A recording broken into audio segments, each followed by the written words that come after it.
Shalom. Selamat berjumpa kembali, saya senang melayani di tempat ini. Terima kasih sudah mengundang saya dan ini saatnya kita untuk belajar firman bersama-sama. Kita sudah memuji Tuhan dengan begitu bersemangat dipimpin oleh tim musik dan worship leader. Dan kita sekarang saatnya untuk semangat belajar. Are you ready?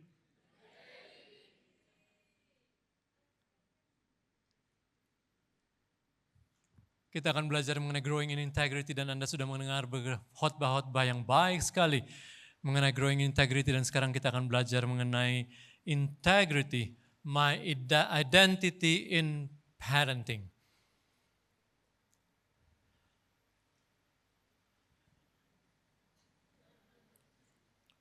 Mari kita berdoa.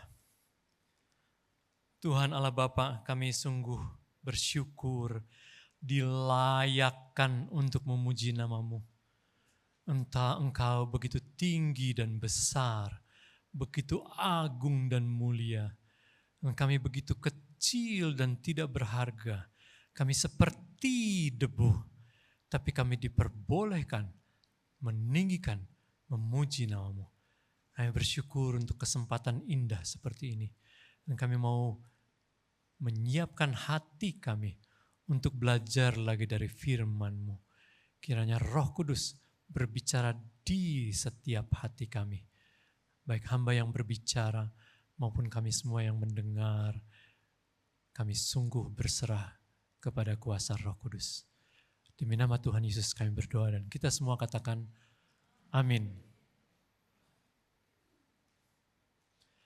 Nah, kita akan belajar mengenai tapi ini tolong PowerPoint saya tolong. Kita akan belajar, kita akan menambah wawasan tentang integrity karena Anda sudah tahu semua tentang itu. Kita akan belajar mengenai satu pola untuk terus growing in integrity. Kalau pola ini Anda lakukan, Anda akan mengalami integritas yang terus bertumbuh dan Anda akan mengalami sukacita. Kemudian kita akan berbicara sedikit mengenai parenting, untuk mendorong anak bisa growing in integrity. Dan kita akan berkaca kepada Yesus yang pada masa pertumbuhannya juga growing in integrity.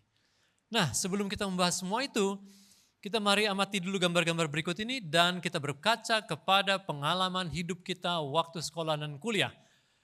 Nah, ini dia. Anda pernah lakukan ini? Ada yang ngangguk-ngangguk, ada yang geleng-geleng, gak usah angkat tangan. Waktu sekolah pernah gini?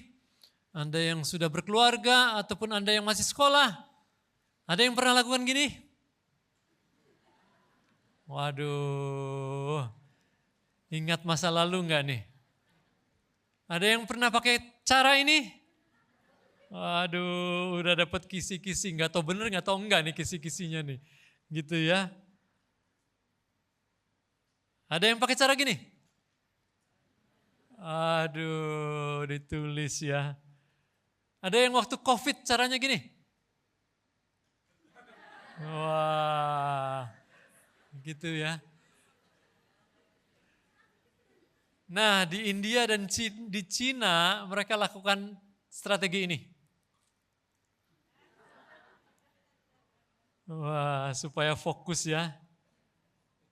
Nah, entah Anda mengalami, melakukan atau tidak, nanti kita akan kembali ke situ waktu kita bicara mengenai parenting.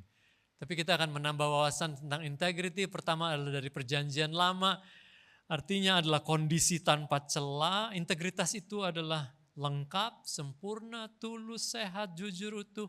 Dalam bahasa Ibraninya adalah seperti itu. Ada tom, ada tam.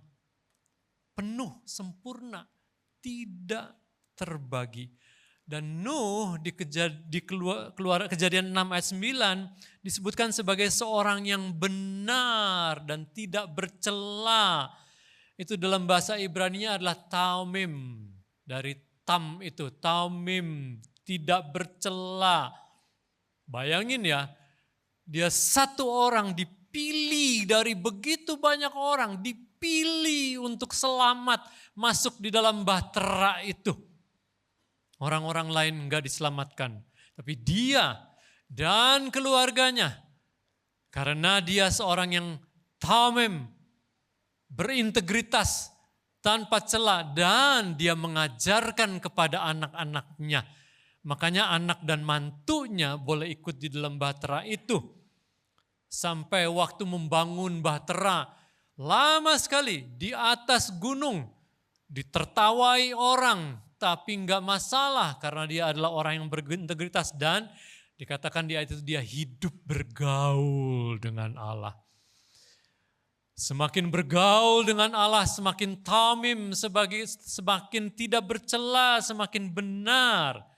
Dan kita lihat Ayub sekarang. Ayub 1 ayat 1. Ayub itu seorang laki-laki di tanah Uz, dan dia itu saleh dan jujur. Saleh itu tam. Kenapa bisa begitu? Karena dia takut akan Allah. Kuncinya di situ. Dan Allah memilih Ayub untuk diperbolehkan digodai oleh iblis. Dipilih oleh Allah, diizinkan orang yang takut akan Allah ini. Tapi kita tahu ceritanya karena dia takut akan Allah. Begitu beratnya penderitaan. Tapi berakhir seperti gini. Ya, kekayaannya jadi 2 kali lipat. Dikarunia lagi 10 anak yang kemudian dia hidup lagi 140 tahun. Anda mau nggak kekayaan jadi 2 kali lipat? Mau aja lu cepet banget. Sekarang mau nggak menderita kayak Ayub? Ini tadi katanya mau. Mesti lewat situ dulu baru dibawa ke sana. Tapi itulah orang yang berintegritas, itulah orang yang takut akan Allah. Masih banyak lagi tokoh lain, Abraham, Daniel, dan semuanya. Tapi saya membahas yang di konteks keluarga. 2 orang ini. Sekarang kita lihat di perjanjian baru. Ya, integritas itu di perjanjian baru itu artinya kejujuran dan ketaatan pada pola perbuatan baik. Bahasa Yunaninya ada 3 kata, apstoria, adiaphoria, dan aletheia. Dan ayat ini menggambarkan tentang Paulus dalam hubungan dengan anak-anak rohaninya jemaat Korintus. Kami menolak segala perbuatan tersembunyi yang memalukan. Kami tidak berlaku licik dan tidak memalsukan firman Allah. Sebaliknya kami menyatakan aletheia, kata itu. Kebenaran. Dan dengan demikian kami menyerahkan diri kami untuk dinilai menurut hati nurani semua orang di hadapan Allah. Kuncinya itu. Sama dengan Nuh, bergaul dekat dengan Allah. Sama dengan Ayub, takut akan Allah. Ini sama juga. Di hadapan Allah. Semua dipertaruhkan di situ, semua diprioritaskan di situ. Ini selaras semua pahlawan iman seperti begitu. Maka waktu di surat yang sama, 2 Korintus itu adalah surat kebanyakan mengenai pengumpulan persembahan dari jemaat di Korintus untuk Yerusalem. Dan ada jemaat-jemaat yang meragukan integritas Paulus dan timnya dalam pengumpulan harta dan pemberian persembahan ini. Dan Paulus katakan dalam 2 Korintus 8 ayat 21, kami memikirkan yang baik. Baik itu sama dengan integritas ya, kalos dalam bahasa Yunaninya. Itu adalah indah, unggul, berharga, berguna, patut dipuji, mulia, baik secara moral, yang kalos, yang berintegritas. Dan kuncinya lagi, bukan hanya di hadapan Tuhan, tapi juga di hadapan manusia. Ini kuncinya, pertama selalu adalah di hadapan Tuhan, baru di hadapan manusia.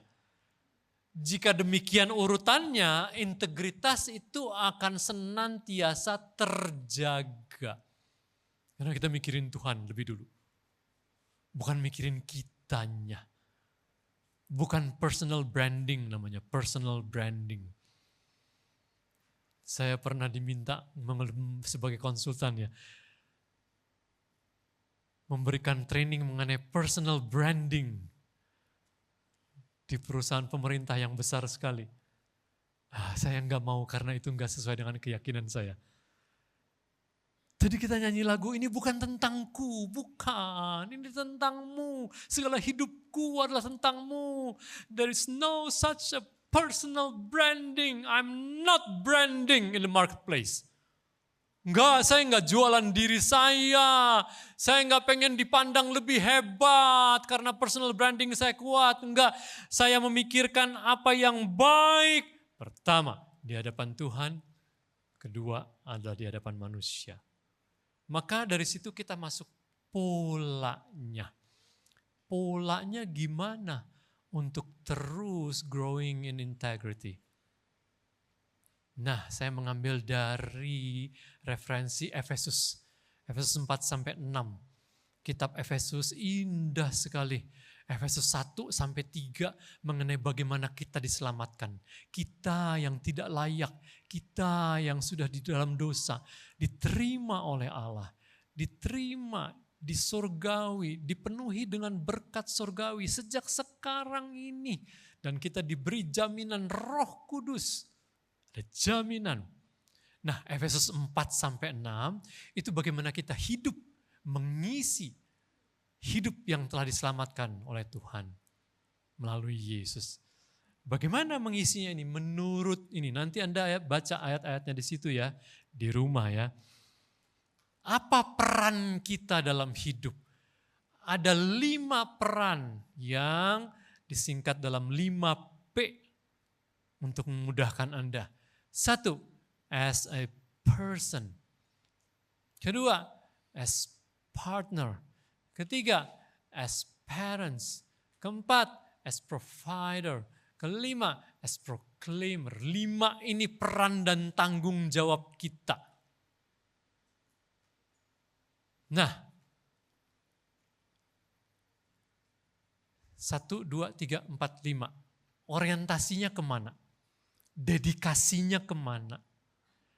Arahnya kemana? Kiblatnya kemana? Prioritasnya kemana?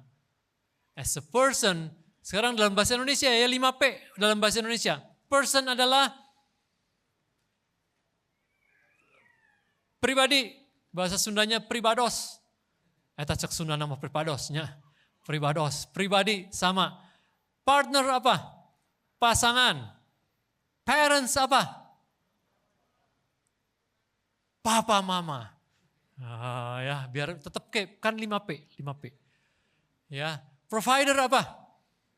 Penyedia, pemberi nafkah. Proclaimer apa?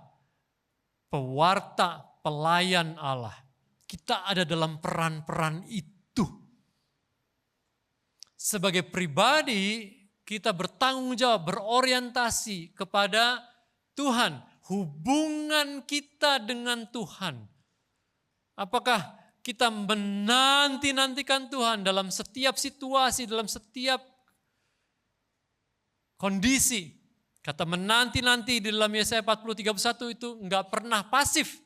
Menanti-nanti itu aktif. Menanti-nanti itu dalam bahasa Ibrani itu mengikatkan diri. Lebih seperti tali itu, tali banyak utasnya. Diikat lebih keras sampai jadi tali yang kuat. Itu dalam bahasa Ibraninya.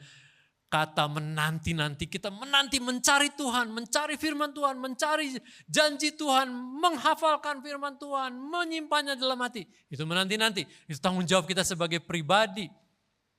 Lalu sebagai partner, orientasinya kepada siapa? Kita mengutamakan pasangan. Sesudah mengutamakan Tuhan, mengutamakan pasangan. Siapa yang masih jomblo, belum menikah? Angkat tangan. Yang jomblo. Angkat tangan. Oh, oke, jomblo. Sedikit banget ya. Bener nih, cuma segini. Jomblower, angkat tangan jomblower. Enggak pada ngaku, oke. Oh, sana, oke. Kalau Anda belum menikah, tugas Anda adalah belajar supaya nanti jadi pasangan yang baik. Jadi jangan bilang, oh ini bukan buat gue nih, jangan gitu. Parents, kalau Anda belum jadi parents, waktu belum jadi parents, mulai belajar bagaimana bertanggung jawab, bagaimana menyenangi anak. Anak-anak kecil ya, bocil-bocil tuh. Karena orientasi kita kepada anak-anak. Mengutamakan anak, sesudah mengutamakan Tuhan, mengutamakan pasangan, mengutamakan anak. Baru sebagai provider, Anda di tempat pekerjaan atau di bisnis, kalau Anda ada atasan atau Anda punya bawahan, Anda mengutamakan atasan.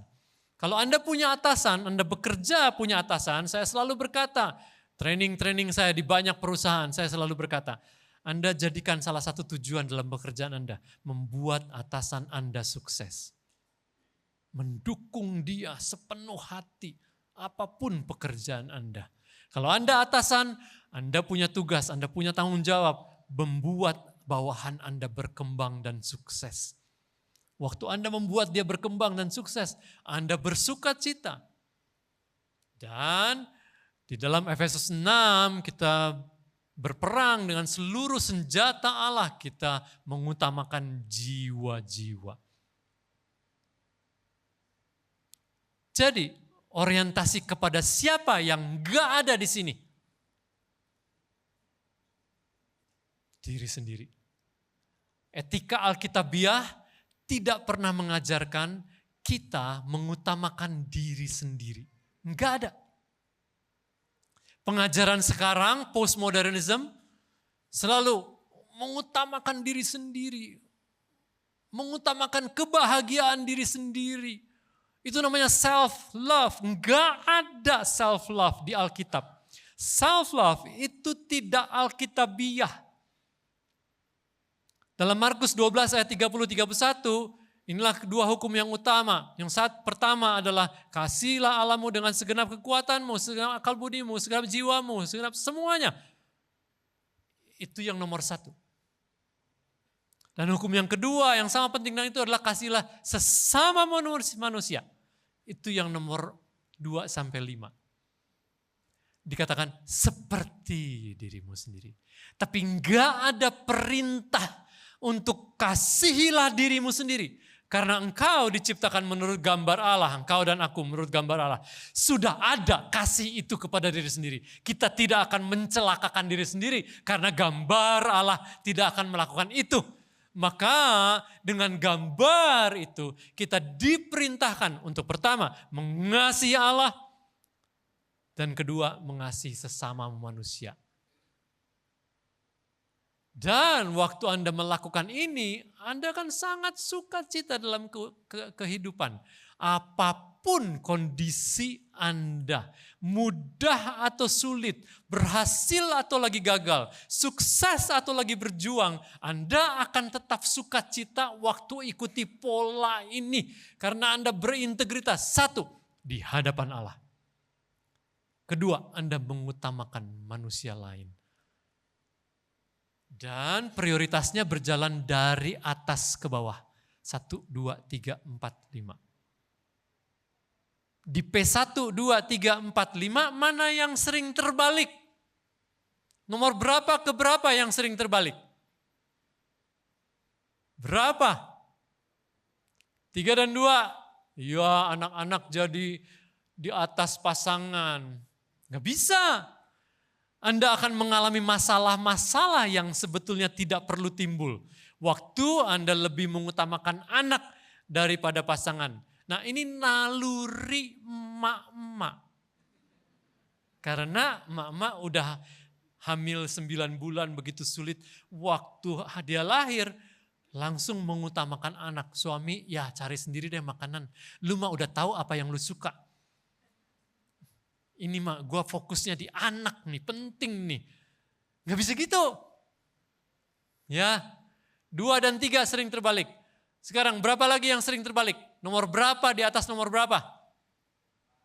4 dan 1. Terima kasih udah menjawab itu. 4 sering di atas nomor 1. Saya udah berkali-kali dalam 40 tahun karir saya Saya 10 tahun di bank, 30 tahun sampai sekarang masih sebagai konsultan.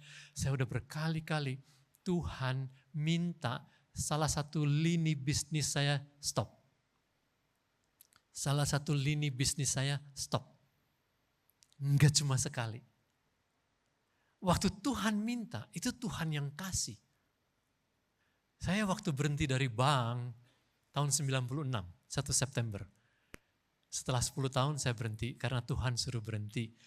Karena mau dikasih tugas lain. Saya jadi pria penghibur. Beneran saya menghibur orang di panggung, saya orang panggung. Jadi saya itu jadi MC dan singer, wedding singer. Itu Tuhan bikin ya, 1 tahun tuh bisa lebih dari 100 kali. Karena Tuhan. Setahun 97, saya udah lebih dari 100 kali karena dia. Dan saya jadi top 2 MC di Jakarta. Yang non-artis. Kalau artis zaman dulu ada Becky Tumewu, ada Sony Tulung, itu rate-nya beda. Tapi saya non-artis, saya top 2. Jadi saya kalau pulang weekend nih ya, pulang ya, dari hotel-hotel bintang 5 di segitiga emas. Saya duduk di tempat tidur, saya berdoa, Tuhan ada ya kerjaan gini. Saya seneng banget ngomong dan seneng nyanyi. Terus saya dibayar mahal pula. Gitu ya. Aduh saya bersyukur. Tapi tahun 2002 Tuhan bilang stop. Stop. Saya udah pernah hidup enggak taat sama Tuhan. Saya udah pernah. Dan saya tahu enggak enaknya hidup enggak taat sama Tuhan. Jadi waktu tahun 2002 Tuhan bilang stop. Saya stop. Saya bilang sama istri sama anak-anak, Tuhan udah bilang begini. Sekarang kalau ada telepon bilang ayah udah enggak lagi. Dan saya memenuhi order, biasanya orang tuh order setahun sampai 2 tahun di muka. Habisin order sampai 2003. Saya nggak tahu buat apa. Tapi kemudian saya tahu, oh weekendnya mau dipakai oleh Tuhan untuk pelayanan. Baru kemudian tahu, oh gitu. Jadi waktu saya berhenti, itu penghasilan saya sebagai konsultan dan sebagai pria di panggung, itu 50-50. Jadi hilang setengahnya. Gak apa-apa. Selama kita ngikutin Tuhan.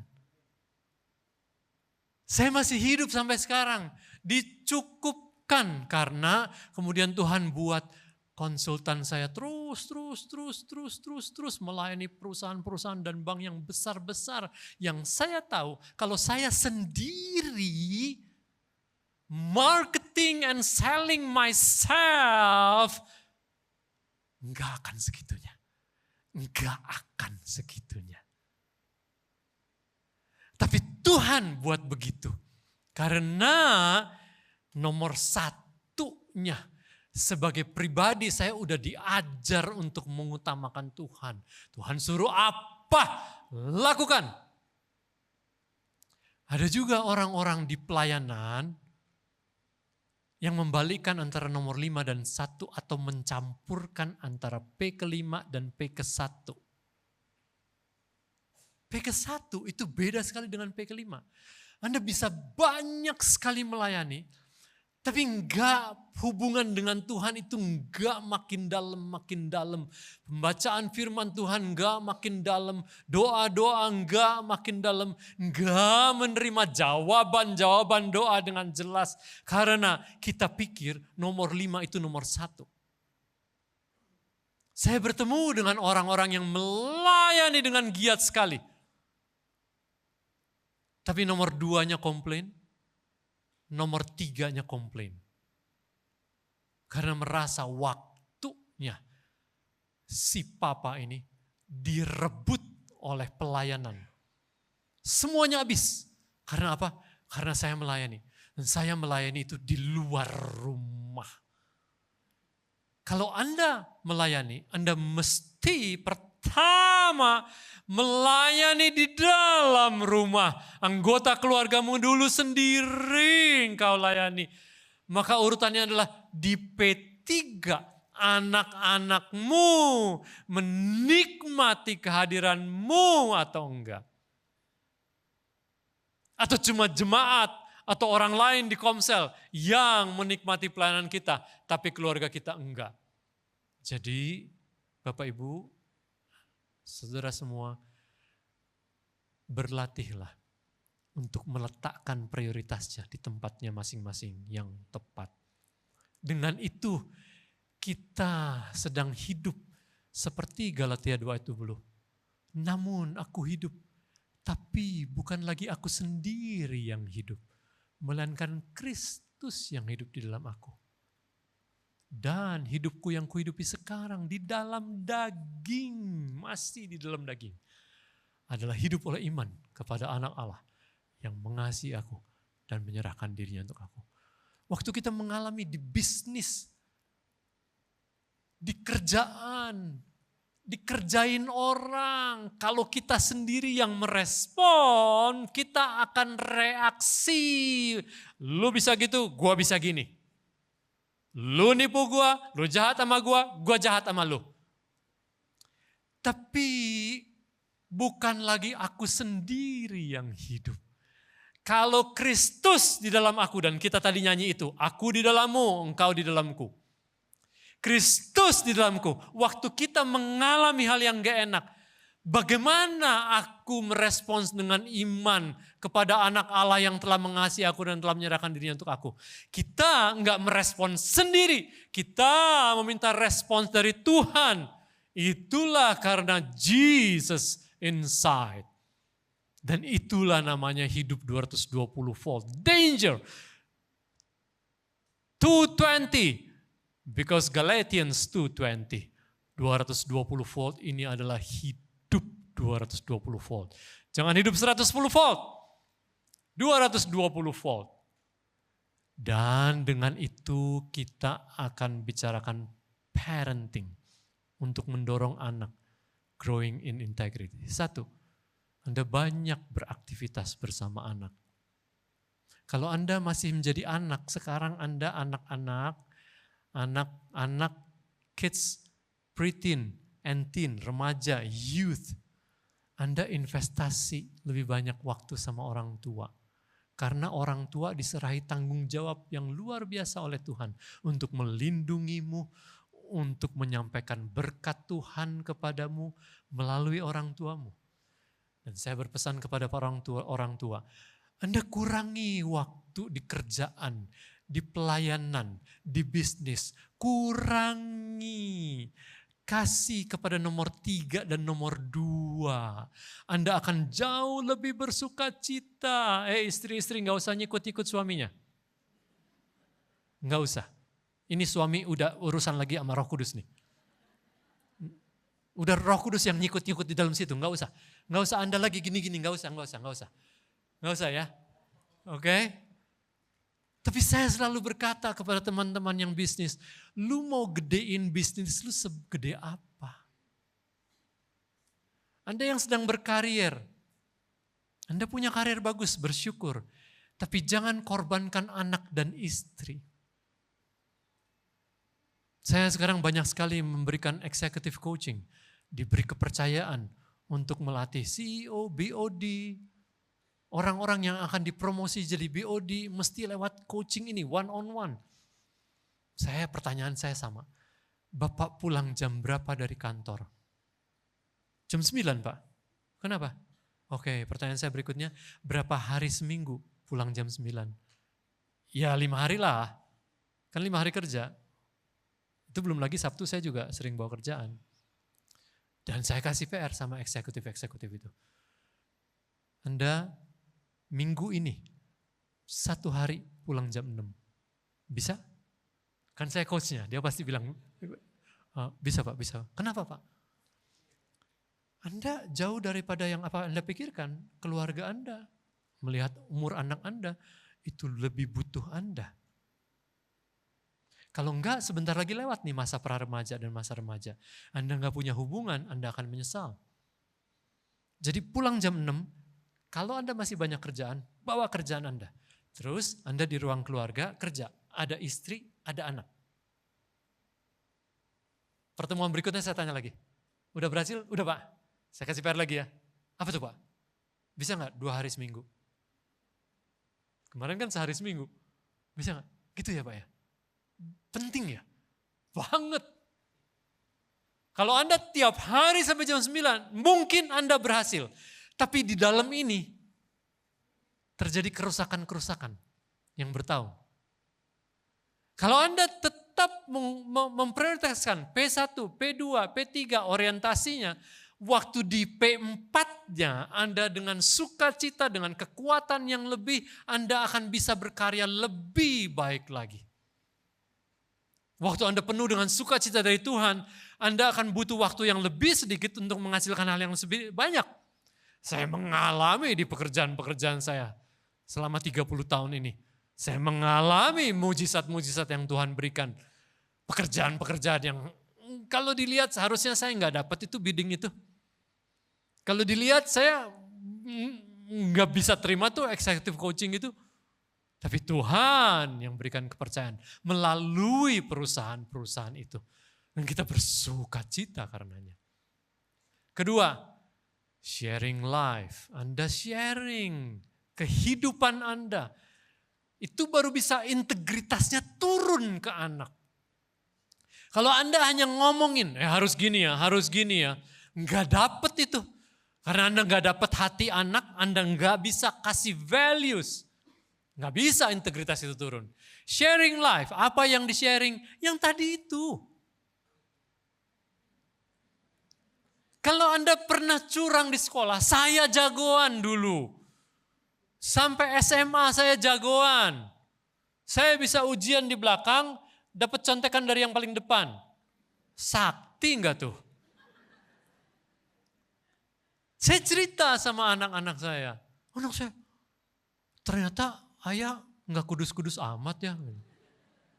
Ya memang saya bukan orang kudus. Saya orang Bandung. Gitu ya. Tapi saya bercerita, kemudian waktu saya kuliah, sejak semester 1, saya lebih mengenal Yesus. Saya bertumbuh di dalam firman. Saya ikut pemahaman-pemahaman Alkitab. Sejak semester 1 sampai lulus, saya enggak pernah sekalipun memberi contekan atau minta contekan. Karena apa?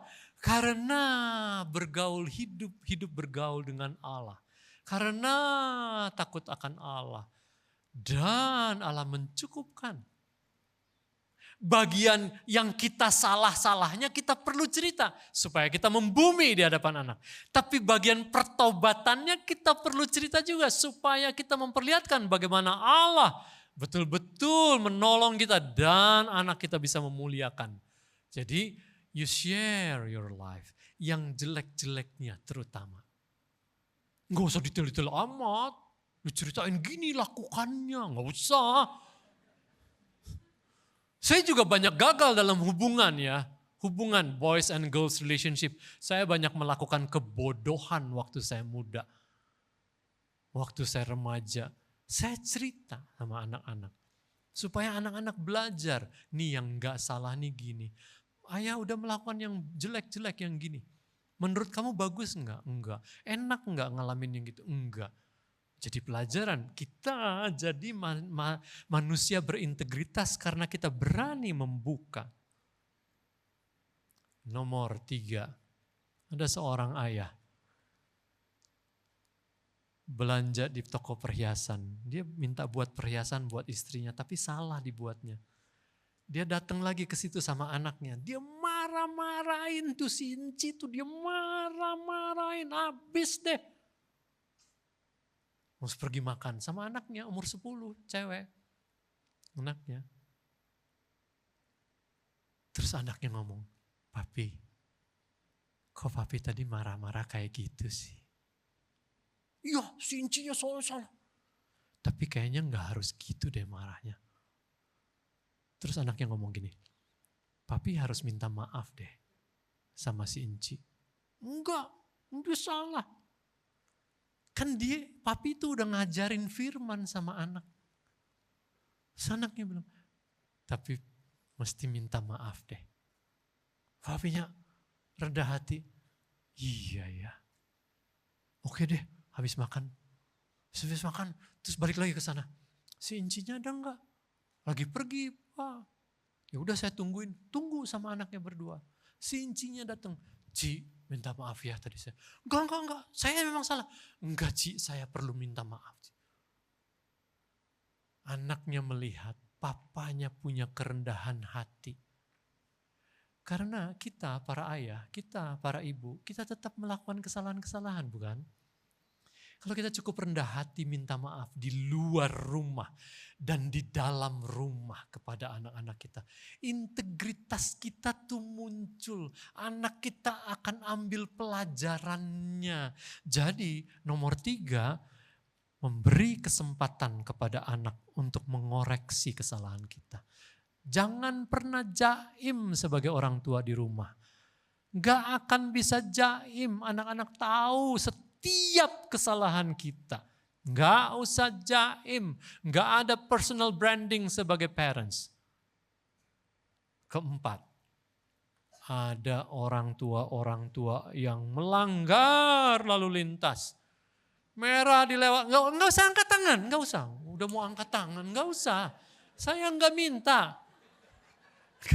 Gak usah. Ada satu papa biasa melanggar lampu merah.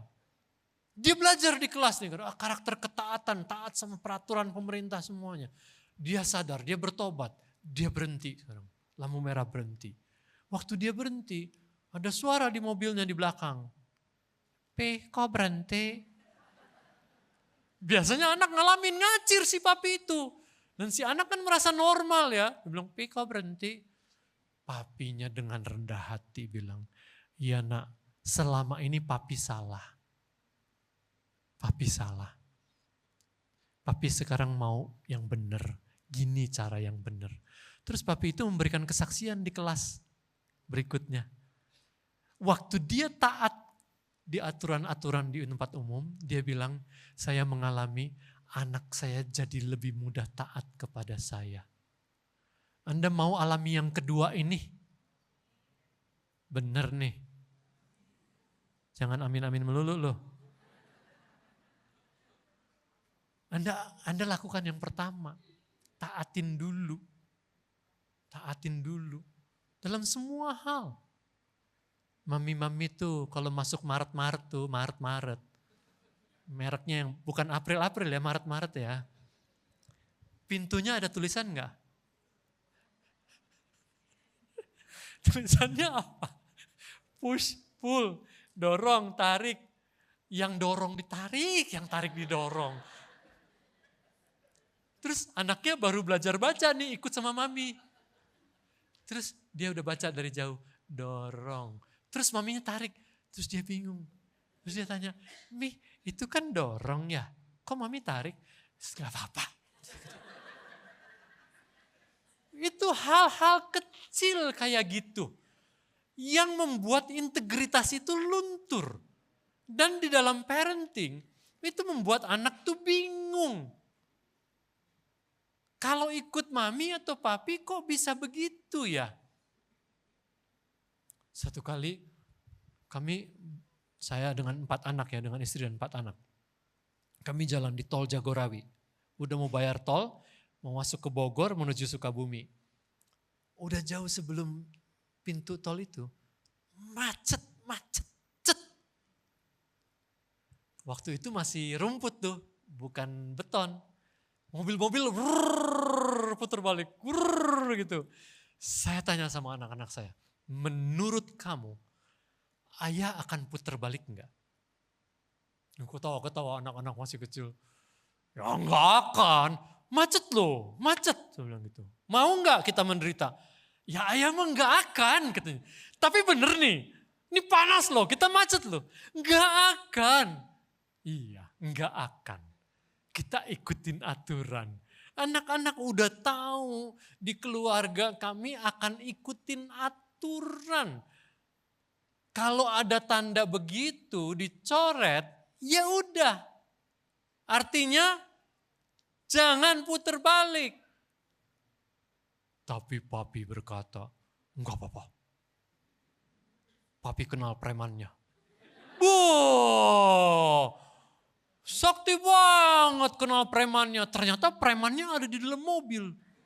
Wah, Dan preman itu nggak bisa ngajarin integritas. Nggak bisa. Because you have no power at all to teach and train about integrity to your kids. Because you don't obey. Anda nggak punya kuasa. Nggak punya kuasa. Kalau hidupnya di P1-nya nggak ngikutin Tuhan. Di P2-nya nggak ngormatin istri. Marah-marah sama istri. Atau istri ngomel-ngomel sama suami.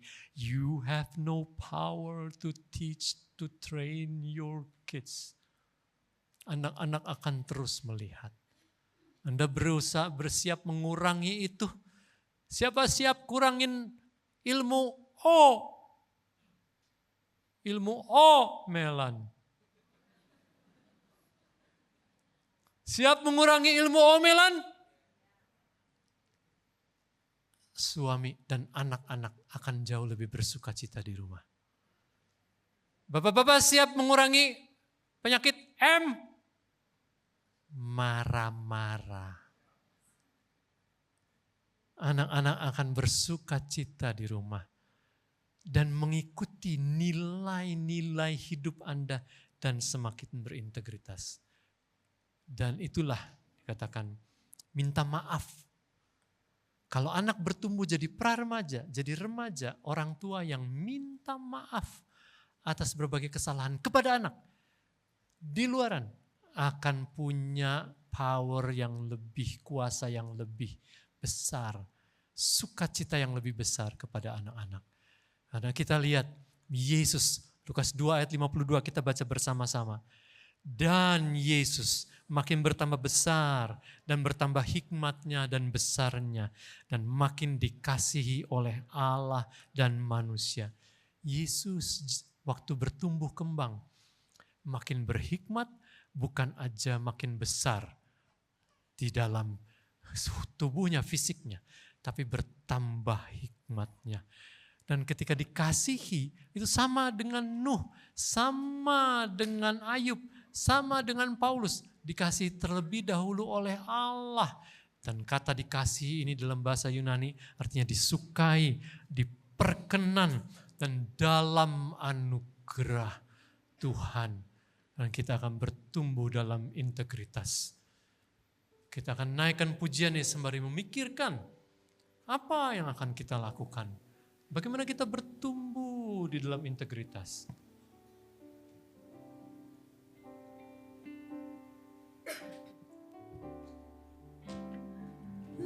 Mengikut Yesus. Saya undang untuk bangkit berdiri. Itulah kesukaan hatiku.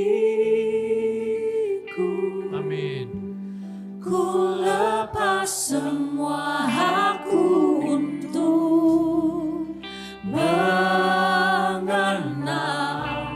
kehendaknya di hidupku,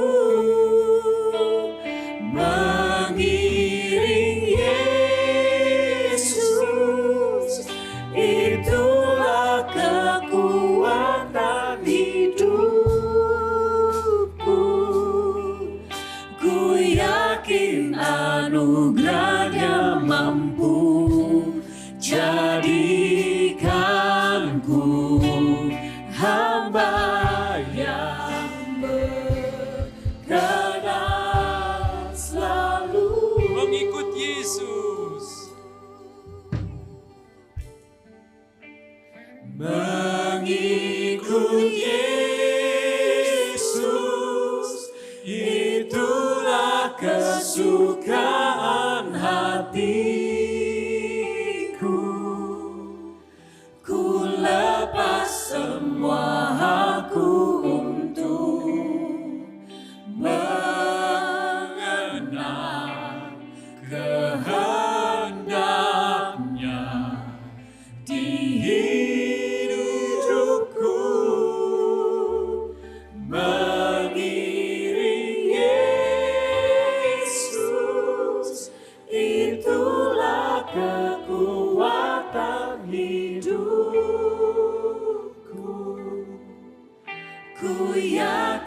anugerahnya mampu Amin, amin. jadikanku hamba yang berkenan selalu. Dalam sikap doa, mari kita merenungkan firman ini. Oh Tuhan, kami ingin mengutamakan Engkau, hidup bergaul denganmu, dan takut akan Engkau.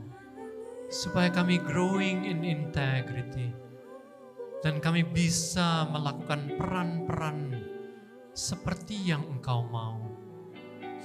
Siang hari ini, setelah mendengarkan firman, hamba bertanya, adakah di antara jemaat sekalian yang mau lagi hidup lebih setia kepada Tuhan sebagai person, lebih setia dalam firman, dalam doa, dan lebih mencari mendekatkan diri kepada Tuhan? Silakan mengangkat tanganmu.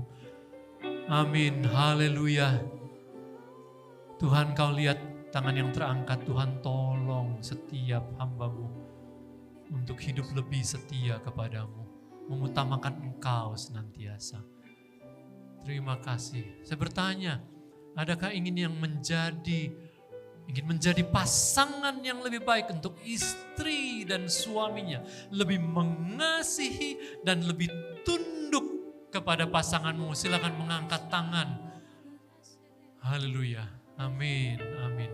Apakah ada anak-anak muda yang ingin belajar memperlakukan lawan jenis dengan lebih baik? Silakan angkat tangan untuk belajar menjadi pasangan yang lebih baik. Amin, amin. Kiranya Tuhan memberkati dan Roh Kudus menolong mereka. Apakah ada orang tua yang ingin menjadi parents yang lebih baik lagi? Minta maaf, rendah hati, mengasihi anak-anak lebih lagi. Silakan mengangkat tangan. Amin. Haleluya. Puji Tuhan. Apakah ada yang ingin menjadi pekerja, provider yang lebih baik lagi? Mengasihi bawahan, mengembangkan mereka dan menyukseskan atasan? Angkat tangan Anda.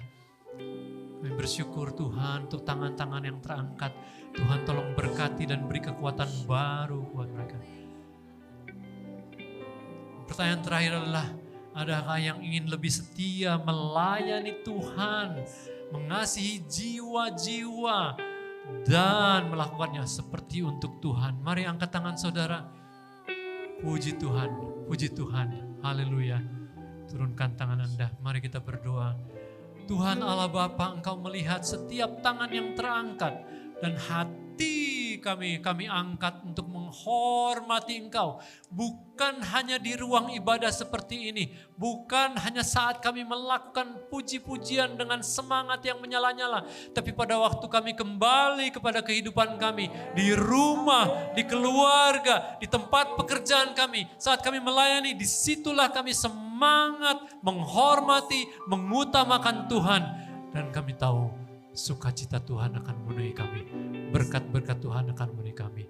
Dan kami akan melihat pekerjaan Tuhan dilaksanakan dengan luar biasa. Kami sungguh berserah kepada pimpinan dan pertolongan Roh Kudus. Kita semua yang berdoa, katakan amin. Tuhan memberkati, silakan duduk.